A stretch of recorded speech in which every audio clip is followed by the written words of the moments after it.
इन सारे आंदोलन के बाद पीएम मोदी ने एक ट्वीट कर दिया है कि अब कार्रवाई की जाएगी, जो भी पेपर लीक हो रहे हैं उनके प्रति कड़ी कार्रवाई की जाएगी। अब तक धर्मेंद्र प्रधान का उन्होंने इस्तीफा ही नहीं लिया है। अब मोदी तो झूठ बोलने के लिए ही पैदा हुए हैं। मोदी ने तो 2014 में कहा था कि हर हिंदुस्तानी के अकाउंट में 15-15 लाख रुपए आएंगे, है ना। आज भी सुबह मैंने अपना अकाउंट चेक किया, 15 पैसे नहीं आए हैं। तो मोदी तो दुनिया में पैदा ही हुए हैं झूठ बोलने के लिए। इनकी बात का क्या विश्वास है? आपने धर्मेंद्र प्रधान का इस्तीफा नहीं लिया, किस कड़ी कार्रवाई? छात्रों में तो गंभीरता होना चाहिए। जिस तरीके से लाठीचार्ज कर रहे हैं, पत्रकारों को पकड़ पकड़ के मार रहे हैं, वहाँ पर प्रशासन को पकड़ के मार रहे हैं, ऐसे छात्र हो सकते हैं? देखिए, कोई भी बड़ा आंदोलन होता है ना, कोई भी आंदोलन, सिर्फ इसी की बात नहीं है, तो उसमें कुछ गुंडे भी घुस जाते हैं, कुछ अराजकता तो भी घुस जाती है। दिल्ली पुलिस ने बिल्कुल गुंडों की तरह काम किया और सारे लोगों ने अपने नेम प्लेट हटा लिए वर्दी से, और उसके बाद कील लगी हुई लाठियों से इनको मारा गया। लड़कियों के कपड़े फाड़े गए, कोई लड़का गिर गया तो 4-4 पुलिस वाले उसको पीट रहे थे। कुछ लड़कियां तो अभी भी लापता हैं। उसके बाद बैरिकेड्स जो लगाए गए थे उसमें बिजली के करंट दौड़ रहे थे। लग ही नहीं रहा था कि हिंदुस्तान है, लग रहा था कि ये पता नहीं उत्तर कोरिया की स्थिति है।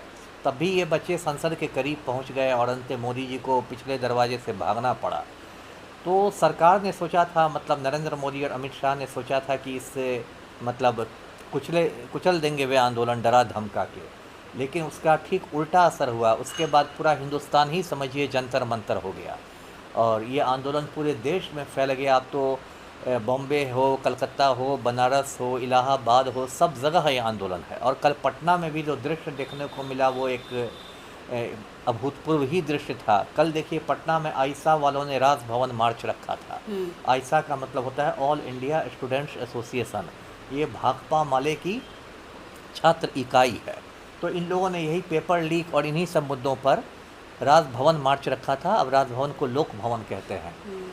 तो पहले क्या ऐसा होता था कि जब इस तरह के मार्च होते थे, गांधी मैदान से बच्चे आगे बढ़ते थे तो उनको डाक बंगला चौराहा तक पहुंचते पहुंचते पुलिस रोक लेती थी।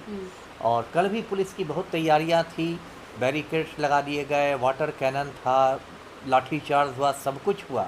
उसमें भी अजीबोगरीब दृश्य देखने को मिले। बहुत सारे बच्चे तो पूरा बैरिकेड ही उठा के भाग गए। फिर जब वाटर कैनन चलाया गया तो उसमें बच्चे रेन डांस करने लगे, उनको गर्मी में एकदम राहत मिल गई कूल पानी से। और इतनी ज़्यादा भीड़ थी कि वो बच्चे सब बैरिकेड्स तोड़ते तोड़ते बहुत आगे पहुंच गए, राजभवन तक, सीएम हाउस तक और विधानमंडल के पास तक। मतलब पिछले कई दशक में मुझे लगता है पहली बार ऐसा लगा होगा। और पटना पुलिस बिल्कुल उनके सामने लाचार नज़र आई। बाद में तो फिर अर्धसैनिक बलों को लगाया गया। सरकार थोड़ा ज़्यादा घबरा गई, बीएसएफ वालों की तैनाती हुई, सीआरपीएफ वालों की तैनाती हुई, सीआईएसएफ वालों की तैनाती हुई। और कल भाजपा वालों पर बच्चों का खास गुस्सा देखने को मिला। जैसे भाजपा के विधायक हैं विनय बिहारी, जो भोजपुरी के गीत भी लिखते हैं, उनकी कार को घेर लिया था लोगों ने। गाड़ी में लोगों ने तोड़ फोड़ भी की, किसी तरह वो बच के भागे। फिर बहुत सारे जो बैनर्स और होर्डिंग्स बीच में लगे हुए थे भाजपा के, उसको लोगों ने तोड़ दिया। भाजपा कार्यालय पर हमला की कोशिश की गई। और देखिए ये पटना की जो घटना है, ये सबसे अभी इसका ज़्यादा असर पड़ेगा बांकीपुर उपचुनाव में, क्योंकि आज से ठीक एक हफ्ते बाद बांकीपुर उपचुनाव है, जहां भाजपा पहले ही से बहुत कमज़ोर स्थिति में है प्रशांत किशोर के सामने। और अभी जो गुस्सा है बच्चों का, तो अब बच्चे जो हैं और उनके माता पिता भी, उनके फैमिली वाले भी एक एक लाठी का हिसाब वो बांकीपुर में चुकता करेंगे भाजपा से। सर, जिस तरीके से कल के छात्रों का देखा गया आंदोलन, उसके बाद लोग कह रहे हैं कि क्या ये छात्रों में तो गंभीरता होना चाहिए। जिस तरीके से लाठीचार्ज कर रहे हैं, पत्रकारों को पकड़ पकड़ के मार रहे हैं, वहाँ पर प्रशासन को पकड़ के मार रहे हैं, ऐसे छात्र हो सकते हैं? देखिए, कोई भी बड़ा आंदोलन होता है ना, कोई भी आंदोलन, सिर्फ इसी की बात नहीं है, तो उसमें कुछ गुंडे भी घुस जाते हैं, कुछ अराजकता तो भी घुस जाते हैं, ये फैक्ट है। और उसमें वो उसी की ओट में वो मतलब कुछ गड़बड़ कर देते हैं। जैसे कल किसी पुलिस वाले को शायद चाकू मार दिया गया, इस टाइप की बात। तो वो सब तो खैर बहुत गलत है। वो तो जो गुंडा है गुंडा ही रहेगा। लेकिन तब भी मोटा मोटी ज़्यादातर बच्चे तो थे ही, छात्र ही थे, पढ़ने लिखने वाले ही थे। और उनमें पूरा फ्रस्ट्रेशन था, क्योंकि कोई परीक्षा बिना पेपर लीक के हो नहीं रहा है, चाहे वो भारत सरकार की परीक्षा हो या बिहार सरकार की परीक्षा। लेकिन आंदोलन नीट को लेकर के हो रही है, पेपर लीक को लेकर के हो रही है, लेकिन यहाँ पॉलिटिकली चीज़ों को क्यों घुसाया जा रहा है? कश्मीर में 308 हटाओ, ये सारे ऐसे मुद्दे नारे लग रहे हैं। नहीं, वो तो देखिए पूरा गुस्सा फूट गया है ना लोगों का। इतने दिनों से, जो 12 सालों से जो नरेंद्र मोदी ने देश का बंटाधार कर दिया है, उसके प्रति लोगों का गुस्सा फूट गया है। तो उसमें अब सारे मुद्दे आ रहे हैं। और ये बात मैं कह दूं कि ये जो आपको मतलब आंदोलन था, कल भाजपाइयों ने भी अपनी तरह से गुंडागर्दी की कोशिश की। जो भाजपा के प्रदेश अध्यक्ष हैं संजय सरावगी, वो गुंडों के साथ पहुंचे थे सदाकत आश्रम में, कांग्रेस के मुख्यालय में गए थे तोड़ फोड़ करने के लिए। तो ये लोग भी गुंडागर्दी कर रहे थे। कुल मिलाकर देखिए ये है कि और जो आपने पत्रकारों पर पिटाई की बात की, तो पिटाई का तो मैं समर्थन नहीं करता, हिंसा तो गलत चीज़ है, लेकिन गोदी मीडिया को थोड़ा आत्म निरीक्षण भी करना चाहिए ना। पिछले 12 सालों से गोदी मीडिया क्या कर रहा है? पत्रकारिता के नाम पर मोदी की दलाली कर रहा है और तो कुछ कर नहीं रहा। सुबह से शाम तक गोदी मीडिया की यही रिपोर्टिंग, मोदी का डंका बज गया, जादू चल गया, डंका बज गया, जादू चल गया। लेकिन सर जो धरातल पर उतर करके पत्रकारिता कर रहे हैं उन्हें तो आप गोदी मीडिया का टैग नहीं दे सकते हैं ना। नहीं, उनके चैनलों की मैं बात कर रहा हूँ। हाँ। उनके चैनल की बात कर रहा हूँ मैं। जैसे एक उदाहरण मैं बोलता हूँ स्पष्ट करने के लिए, NDTV है। अब NDTV को सभी जानते हैं कि गोदी मीडिया का चैनल है, उसको गौतम अडानी ने खरीद लिया। वहाँ ऐसे हालात बन गए कि रवीश कुमार को NDTV छोड़ना पड़ा।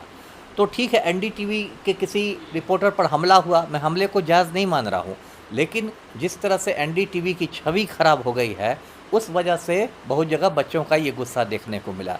इसलिए मैंने कहा कि गोदी मीडिया को भी आत्मनिरीक्षण की ज़रूरत है कि पत्रकारिता का मतलब मोदी की दलाली नहीं होता है। आपको न्यूट्रल होकर पत्रकारिता करना चाहिए। आप उल्टे सीधे रिपोर्ट चलाइएगा कि इन बच्चों का पाकिस्तान कनेक्शन दिखा दीजिएगा, चाइना से कनेक्शन दिखा दीजिएगा, कहिएगा कि CIA की फंडिंग हो रही है, तो बच्चे तो गुस्साएंगे ही गुस्साएंगे। जी। अच्छा, जिस तरीके से अभी जंतर मंतर पर प्रोटेस्ट लगातार हो रहे हैं, फॉरेन से आ रहे हैं, उनके लिए खाना आ रहा है, जोमेटो किया जा रहा है, आपको क्या लगता है? काफ़ी लोगों का ये कहना है कि विदेशों से इन बच्चों को जो है फंड दिए जा रहे हैं। नहीं, ये फालतू बात है। देखिए, पूरा जो नरेंद्र मोदी का गिरोह है ना, वो उसका यही काम है। जो भी लोग मोदी के खिलाफ करता है उसको लोग बदनाम करने की कोशिश करते हैं। जब किसान आंदोलन था तो कहते थे ये तो खालिस्तानी है, ये तो खालिस्तानी है, ये तो नकली किसान है। कोई मुसलमान कुछ विरोध करेगा, ये तो पाकिस्तानी है, ये तो पाकिस्तानी है। JNU के बच्चे कुछ बोलेंगे, ये तो टुकड़े टुकड़े गैंग है, ये तो टुकड़े टुकड़े गैंग है ना। मेरे जैसे पढ़े लिखे लोग गरीबों की बात करेंगे, ये तो अर्बन नक्सल है, ये तो अर्बन नक्सल है। अरे इन मूर्खों को समझना चाहिए कि हज़ारों लाखों की तादाद में भारतीय लोग दूसरे देशों में बसे हुए हैं, प्रवासी भारतीय जिनको कहते हैं, लेकिन उनका पूरा परिवार और सब कुछ जड़ें उनकी भारत में है। वो ये सब देख देख के दुखी हो रहे हैं, और उन लोगों ने जोमेटो और स्विगी के माध्यम से इन बच्चों को खाना पहुंचाया। तो इसमें विदेशी फंडिंग की बात कहाँ से हो गई? क्या भाजपा चाहती है कि सारे बच्चे बस मोदी जी काजू की रोटी खाए और मशरूम खाए और बच्चे सब भूखे मर जाए, है ना? इनको सोनम वांगचुक भूख हड़ताल करते हैं, उससे भी एतराज़ है। कोई बच्चा पिज़्ज़ा बर्गर खाता है, उससे भी एतराज़ है। तो सारे बच्चे, सारा हिंदुस्तानी बस गोमूत्र और गोबर का सेवन करें? क्या चाहते हैं भाजपाई लोग? काफ़ी लोगों का अब सवाल ये उठ रहा है कि कहाँ गए अभिजीत दीपके, सोनम वांगचुक, ये सब कहाँ गए, क्यों नहीं आ रहे? छात्रों को आगे करके अपने खुद पीछे हो गए। सोनम वांगचुक तो मेदांत अस्पताल में उनका इलाज चल रहा है, और अभिजीत दीपके भी डटे हुए हैं। अभिजीत दीपके डटे हुए हैं जंतर मंतर में, ये इन लोगों ने देखा होगा। और अब तो हर बच्चा इस देश का अभिजीत दीपके बन गया है। उन्होंने जो क्रांति की मशाल जला दी है, अब तो इस देश का हर बच्चा अभिजीत दीपके बन गया है। अब तो इतना बड़ा आंदोलन हो गया है कि अब तो मतलब भाग मोदी भाग वाले, एक भाग मिल्खा भाग फिल्म आई थी, अब तो भाग मोदी भाग फिल्म आएगी। ये लोग भागने की कोशिश कर रहे हैं। इनकी कलाई खुल गई है। राम मंदिर में इन्होंने 1000 करोड़ की चढ़ावा चोरी की। सारा इन लोगों ने देश को बर्बाद कर दिया है, और मोदी चाहते हैं कि पुलिस से कुचल दें। जब जब मोदी डरता है, पुलिस को आगे करता है, तो वो हो नहीं रहा है, उल्टे आंदोलन और बढ़ता जा रहा है।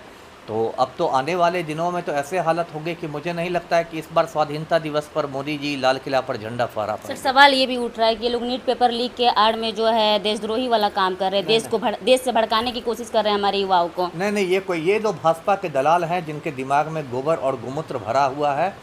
वही लोग ये सवाल उठाते हैं। अन्ना हज़ारे के आंदोलन का ये लोग बहुत समर्थन करते थे, क्योंकि वो डॉक्टर मनमोहन सिंह के खिलाफ था। अब जब इनके खिलाफ आंदोलन शुरू हो गया है तो सबको देशद्रोही कर रहे हैं। तो देशद्रोही की क्या बात है? भारत कोई नरेंद्र मोदी की जागीर थोड़ा ही है। भारत पर सारे हिंदुस्तानियों का हक है। और आप पेपर लीक होंगे परीक्षाओं में तो युवा आपसे हिसाब मांगेगा, युवा आपसे जवाब मांगेगा। उसको आप देशद्रोही कह के आप उसको खारिज नहीं कर सकते।